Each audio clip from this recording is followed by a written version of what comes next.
Welcome back to my channel Basic Linguistics.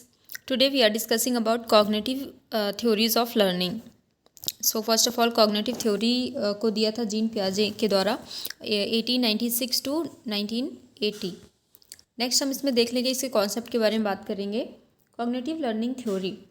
Cognitive learning theory, it's also called CLT, is about understanding how the human mind works while people learn. ठीक है, तो mostly ये जो theory है वो इस पे बात करती है कि जब आप कोई लैंग्वेज को सीख रहे होते हो, कोई पीपल है जो लैंग्वेज सीख रहा होता है, तो उस टाइम पे उसका माइंड कैसे वर्क करता है. ठीक है, कोई कुछ चीज़ को समझने के लिए, कुछ अंडरस्टैंड करने के लिए माइंड कैसे वर्क करता है, that is in cognitive learning theory. The theory focuses on how information is processed by the brain. ठीक है, इसमें मेनली ये है कि ये जो थ्योरी है वो फोकस करता है कि कैसे ब्रेन में हमारी प्रोसेसिंग होती है, किसी इन्फॉर्मेशन को लेके कैसे प्रोसेसिंग होती है, कैसे हम उसको समझ पाते हैं, and how learning occurs through the internal processing of और इंफॉर्मेशन. और ये चीज़ें देखी जाती है कि एक माइंड के अंदर में इंटरनल प्रोसेसिंग क्या होती है जिससे हम कोई चीज़ को सीख जाते हैं. सो it is based on the idea that people mentally process the information they receive. तो इसमें मेनली ये है कि वो पीपल कैसे मेंटली कौन सी प्रोसेसिंग होती है, मेंटली कौन से प्रोसेसेस होते हैं कि हम उन चीज़ों को इन्फॉर्मेशन को रिसीव करते हैं rather than simply responding to stimuli from their environment. क्योंकि हमको पता है कोई भी स्टिमुलाई है, कोई भी इंफॉर्मेशन है जो बाहर से हमको पता चलती है, इन्वायरमेंट से हमारे माइंड में आता है. तो जब हम उसको परसीव करते हैं, उसको सुनते हैं, तो कैसे हमें पता चलता है उसका मीनिंग क्या होगा. ठीक है, तो वो जो मेंटल प्रोसेसिंग होती है एक तरह से हमारे माइंड में, तो वो ही मेंटल प्रोसेस जो है वो हम कॉग्निटिव लर्निंग थ्योरी के अंतर्गत पढ़ते हैं. नेक्स्ट इसी में आगे देख लेंगे. The cognitive learning theory is a broad theory used to explain the mental processes and how they are influenced by both internal and external factors in order to produce learning in an individual. जब कोई individual कोई एक person किसी चीज़ को सीखता है तो कैसे इंटरनल और एक्सटर्नल फैक्टर्स में इन्वॉल्व होते हैं, उसको प्रोसेस करने में मदद करते हैं. एक्सटर्नल फैक्टर्स मतलब आप समझ सकते हैं कि इन्वायरमेंट से कोई चीज़ें आप देख रहे हो, सुन रहे हो, या आपको कोई चीज़ ऐसी है जो उनको देखकर आपको लग रहा हो कि इसके बारे में कुछ है. तो जो बाहर की चीज़ें हैं वो सारी आपके एक्सटर्नल फैक्टर्स हो जाते हैं.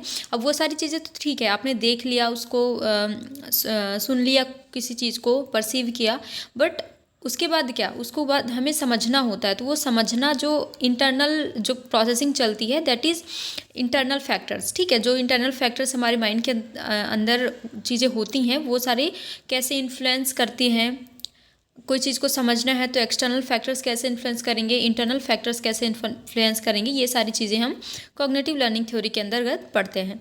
So the theory is credited to educational psychologist Jean पियाजे. ठीक है, तो ये थ्योरी किस पे जाता है, जीन पियाजे को जाता है. उन्होंने ही ये थ्योरी दी थी. ही believed knowledge is something that is actively constructed by learners based on their existing cognitive structure. इनका ऐसा बिलीव था, इनका ऐसा मानना था कि जो नॉलेज होता है, जो हमें एक जानकारी मिलती है या कोई ज्ञान हमें मिलती है, तो वो कुछ इस तरह रहता है कि एक तरह से हमारे लर्निंग के साथ साथ एक कॉग्निटिव स्ट्रक्चर हमारे माइंड में पहले से ही होता है. हमें चीज़ों को समझने की जो शक्ति होती है वो मेंटली हमारे पास रहता है, और हम उसी के बेस पर ही जो भी बाहरी फैक्टर्स है, जो भी एक्सटर्नल फैक्टर्स है, उसको यूज़ करके चीज़ों को समझते हैं या सीखते हैं, लर्न करते हैं. और देख लेंगे पियाजे disagreed with the behaviourist theory which focus strictly on observable behaviour.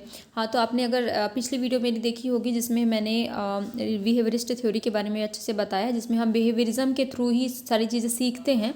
तो पियाजे बिल्कुल इससे डिसएग्री करते हैं, बिल्कुल भी इससे सहमत नहीं है.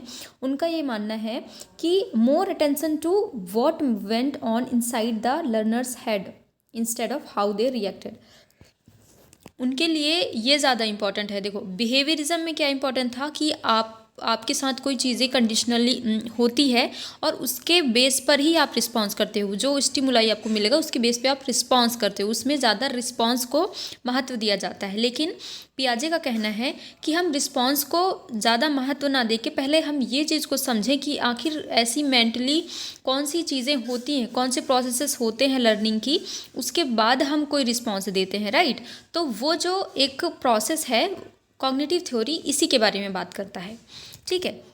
जैसे स्टिमुलस है, ठीक है, स्टिमुलस फिर कॉग्निटिव प्रोसेस और फिर रिस्पॉन्स, दोनों में अंतर समझेंगे थोड़ा सा यहाँ पे, क्योंकि उसमें क्या होता था, आप स्टिमुलाई करते थे किसी भी चीज़ को और स्टिमुलाई के बारे में वो एक बिहेवियरिज्म बन जाता था, उसके बाद जो भी रिस्पॉन्स होते थे वो आप कंडक्ट करते थे, तो ये बिहेवियरिज्म में था। लेकिन ये जो जीन पियाजे की थ्योरी है, इसमें उन्होंने ये बताया है कि स्टिमुलस आपको बाहर कोई भी एक्सटर्नल फैक्टर के थ्रू मिल रहा है, लेकिन जब स्टिमुलस आपको मिलता है और ये रिस्पॉन्स के बीच में एक बहुत बड़ी एक प्रोसेस चलती है जिसको हम कॉग्निटिव प्रोसेस बोलते हैं, उसी के थ्रू ही हम कोई चीज़ को रिस्पॉन्स करते हैं।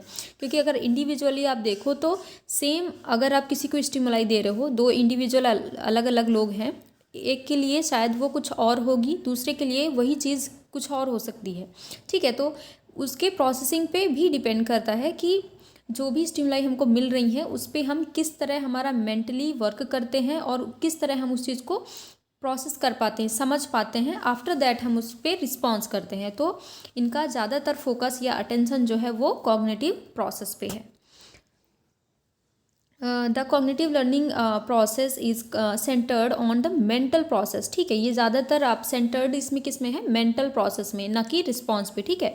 Mental process by which the learner stocks in, interprets, stores and रिट्राइव्स information. इसमें देखेंगे कि जो भी हमारी मेंटल प्रोसेस है उस पर जो लर्नर है उसको कैसे इंटरप्रेट करता है, कैसे स्टोर करके रखता है अपने नॉलेज को, या रिट्राइव कैसे करता है। So these mental processes occurs between stimulus या इनपुट कह सकते हैं एंड रिस्पॉन्स या आउटपुट। तो इनके बीच में एक जो बहुत अहम बात है जो कि कॉग्निटिव है, ठीक है। कॉग्निटिव मतलब कॉग्निटिव से बस इतना समझना है कि हमारी जो मेंटल प्रोसेस चलती हैं, कॉग्निटिव बुद्धिमत्ता जिसको बोलते हैं, ठीक है, जो उस चीज़ को हम समझना, उस चीज़ को कैसे प्रोसेसिंग किया, कैसे हमें उस चीज़ें रिस्पॉन्स में हम उसे ला सकते हैं, उसके पहले जो प्रोसेसिंग होती है हमारी मेंटली प्रोसेसिंग, वो आपको बहुत ज़्यादा इंपॉर्टेंट है इसमें। और the individual talks in the stimulus processes it in their mind and acts upon the stimulus. और क्या होता है कि जैसे ही आपको कोई स्टिमुलाई देते हैं या कोई इनपुट देते हैं तो पहले आपका माइंड वर्क करेगा, आफ्टर दैट रिस्पॉन्स करेगा ना। तो जो वो मेंटली वर्क करता है that is more important than response, क्योंकि जैसे ही वो प्रोसेस करेगा उसी बेस पे हम कोई रिस्पॉन्स दे सकते हैं।